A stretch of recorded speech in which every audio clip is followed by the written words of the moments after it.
नमस्कार। कहते हैं वैशाख मास में तुलसी माता की पूजा करने से सारे पाप नष्ट हो जाते हैं और मनुष्य को दिव्य गति प्राप्त होती है। पर क्या आपने कभी सोचा है कि आखिर तुलसी माता की उत्पत्ति कैसे हुई, उनके साथ क्या हुआ था और वैशाख मास में उनका विशेष महत्व क्यों है? तो वीडियो के माध्यम से मैं आपको पूरी जानकारी देने वाली हूँ, तो कृपया वीडियो में आखिर तक बने रहिएगा। बहुत समय पहले की बात है। स्वर्ग में देवता सुखपूर्वक निवास कर रहे थे। धरती पर धर्म का राज था और पाप बहुत दूर दूर तक दिखाई नहीं देता था। उस समय धरती पर एक महान तपस्वी राजा राज्य करते थे। उनका नाम था धर्मध्वज। वह बड़ा धर्मात्मा और विष्णु जी का अनन्य भक्त था। उनकी पत्नी का नाम था मधुश्री। दोनों ने वर्षों तक संतान सुख के लिए तप किया। विशेष रूप से वैशाख मास में विष्णु भगवान और लक्ष्मी माता की आराधना की।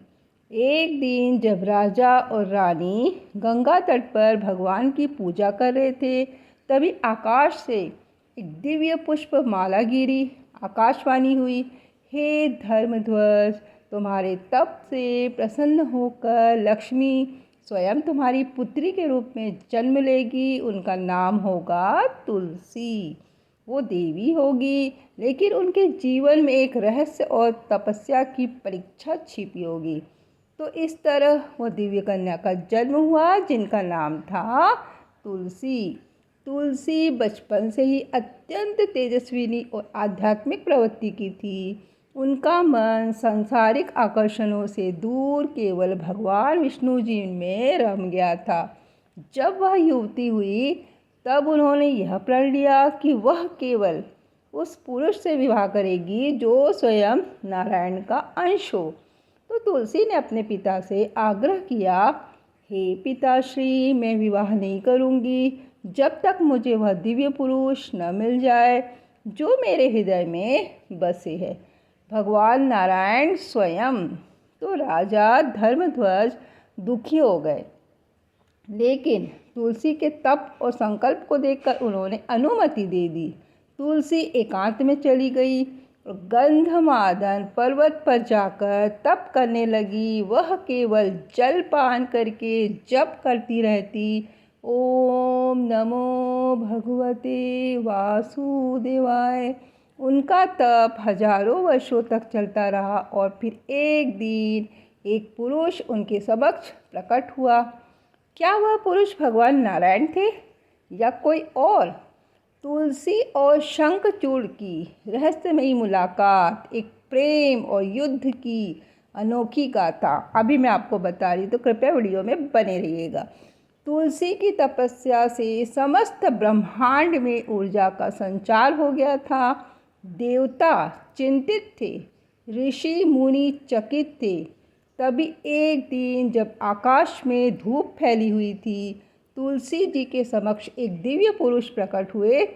अत्यंत बलशाली, सुंदर, तेजस्वी थे। उनके पास था स्वर्णिम कवच, गज के समान शरीर और दिव्य आभा थी। वह थे शंखचूड़। लेकिन शंखचूड़ कोई साधारण पुरुष नहीं थे। वह दैत्यराज दंभ और तामसी शक्ति से उत्पन्न हुए थे, परंतु विष्णु जी के परम भक्त भी थे। शिव जी से उन्हें अजर अमरता का वरदान भी प्राप्त था। जब तक उनकी पत्नी पतिव्रता बनी रहेगी, उन्हें कोई पराजित नहीं कर सकता था। और यही थी ब्रह्मांड की सबसे बड़ी उलझन। शंखचूड़ ने तुलसी माता को देखा और पहली बार एक दैत्य के भीतर करुणा और प्रेम का उदय हुआ।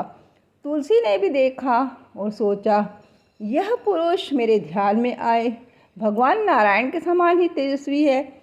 क्या यह वही है? दोनों के मध्य कुछ ही क्षणों में एक दिव्य आकर्षण पनप गया, जो सांसारिक नहीं था बल्कि पूर्व जन्मों की कहानी से जुड़ा हुआ था। शंखचूड़ ने विनम्रता से कहा, हे तपस्विनी, मैं शंखचूड़ हूँ। आप जैसी पवित्र आत्मा को देखकर मन वश में नहीं रहा। क्या आप मेरी अर्धांगिनी बनेगी?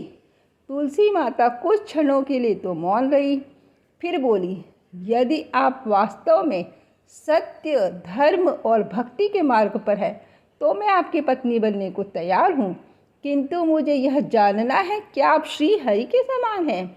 तो शंखचूड़ मुस्कुराए, मैं उनका भक्त हूँ, उन्हीं के आदेश से मैं आज आपके सामने हूँ। और इस प्रकार एक देवी ने एक दैत्य को अपने प्रेम से पवित्र कर दिया। तुलसी और शंखचूड़ का विवाह हुआ और दोनों ने कई वर्षों तक साथ साथ धर्मपूर्वक जीवन व्यतीत किया। लेकिन जैसे जैसे समय बीतता गया, शंखचूड़ को अपने अमर होने का अभिमान होने लगा। उन्होंने तीनों लोकों में विजय करना शुरू कर दिया।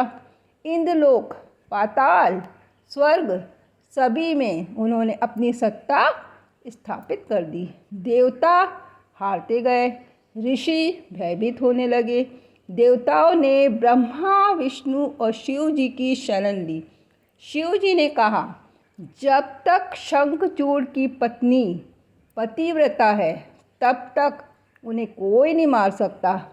अब एक अत्यंत कठोर निर्णय लिया गया। भगवान विष्णु जी को ही आगे आना पड़ा। ईश्वर की लीला और विश्वास की परीक्षा, यही सब आगे है, तो कृपया वीडियो में बने रहिएगा।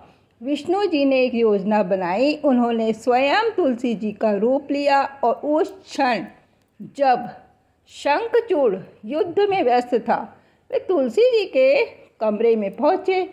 तुलसी माँ, जो वर्षों से केवल एक पुरुष के लिए ही पतिव्रता रही थी, अपने सामने अपने पति जैसे ही व्यक्ति को देखकर भ्रमित हो गई। उन्होंने उनका स्वागत किया और जैसे ही उन्हें स्पर्श किया तो उनकी पतिव्रता शक्ति समाप्त हो गई। उधर युद्ध भूमि में शिव जी ने त्रिशूल से शंखचूड़ का वध कर दिया। जब तुलसी माँ को सच्चाई का पता चला, वह थर थर काँप उठी। भगवान विष्णु, आपने मेरे साथ छल किया, आपने मेरे प्रेम को, मेरी भक्ति को मोहरा बना दिया। उनका हृदय बहुत दुखी हो गया। हे प्रभु, आपने एक स्त्री के विश्वास को तोड़ा है। यदि आपने ऐसा किया तो अब मैं आपके बिना जीवित नहीं रह सकती। मेरे शरीर की भस्म से एक पौधा जन्म लेगा जो संसार भर में पूजनीय होगा और मेरी आत्मा सदा सदा के लिए आपके चरणों में रहेगी। यह कहकर तुलसी ने अपनी देह त्याग दी। तुलसी जी का दिव्य रूप और वैशाख मास में पूजा क्यों की जाती है, ये मैं अब आपको बता रही हूँ। तुलसी जी जब अपने पतिव्रत धर्म के टूटने और शंखचूड़ के वध से व्यथित होकर देह त्याग करती है तो आकाश में गूंजती एक दिव्य आकाशवाणी, हे तुलसी, तुम्हारा त्याग, तुम्हारी भक्ति और तुम्हारा प्रेम अब अमर हो चुका है। तुम अपने शरीर से भले ही पृथ्वी को छोड़ रही हो, लेकिन तुम्हारी आत्मा सदा विष्णु में विलीन रहेगी और तुम्हारे शरीर से उत्पन्न होगा एक ऐसा पौधा जो समस्त देवताओं के लिए पूजनीय होगा। तो तुलसी जी का शरीर अग्नि में विलीन हुआ और वहाँ उगाया एक दिव्य पौधा जिसके पत्ते से सुगंध फैलती थी, जिसकी हवा से पाप नष्ट होते थे और जिसके जल में विसर्जन करना स्वयं गंगा जी में स्नान के समान फलदायक। तो वह पौधा क्या था? तुलसी माँ का। भगवान विष्णु जी तुलसी की भक्ति, प्रेम और बलिदान से भाव विभोर उठे। उन्होंने प्रकट होकर कहा, हे देवी, मुझे तुम्हारी परीक्षा लेने का बहुत दुख है, किंतु तुम्हारा प्रेम इतना पवित्र और निस्वार्थ है कि मैं तुम्हें अपना अर्धांग बनाता हूँ। आज से तुम मेरी प्रिया, विष्णु प्रिया के रूप में जानी जाओगी। मेरे प्रत्येक पूजन में तुम्हारे पत्तों के बिना कोई भी अर्घ्य स्वीकार नहीं होगा, कोई भी प्रसाद का फल नहीं मिलेगा और हर वैशाख मास में जो भक्त तुम्हारी पूजा करेगा वह मेरे धाम की प्राप्ति करेगा। विष्णु भगवान ने तुलसी को वृंदा नाम भी दिया, जो शुद्धता और अटल भक्ति की प्रतीक बन गई। तुलसी माँ वास्तव में देवी लक्ष्मी का ही अवतार थी। वृंदा के रूप में उनका जन्म शंखचूड़ की पत्नी बनने और भक्ति के पराकाष्ठा तक पहुँचने के लिए हुआ था। जब उन्होंने प्राण त्यागे तो तुलसी पौधा बनकर संसार को शुद्ध करने आ गई। और यह कोई साधारण पौधा नहीं था। तुलसी का हर पत्ता स्वयं देवी का अंश है। पुराणों में कहा गया है, तुलसी पत्र या तुलसी जल से विष्णु जी की पूजा हमेशा ही श्रेष्ठ और पुण्यदायक होती है। अब मैं आपको बता रही हूँ वैशाख मास में ही तुलसी माता की पूजा क्यों की जाती है। वैशाख मास तप और स्नान का मास है, जब सूर्य की किरणें पृथ्वी को तपाती हैं और आत्मा भी शुद्ध होती है। तो ऐसे समय में तुलसी के पत्ते और तुलसी जल सबसे ज़्यादा प्रभावशाली होते हैं। वैशाख में दोनों देवों की पूजा बहुत ज़्यादा फलदायक मानी जाती है। तुलसी उनके बीच का सेतु बन जाती है। दोनों देवता कौन है? सूर्य और विष्णु, दोनों के प्रिय मानी गई है तुलसी। इस मास में तुलसी के जल में स्नान करना, उनके सामने दीपक जलाना, व्रत रखना मन, शरीर, आत्मा तीनों को शुद्ध करता है।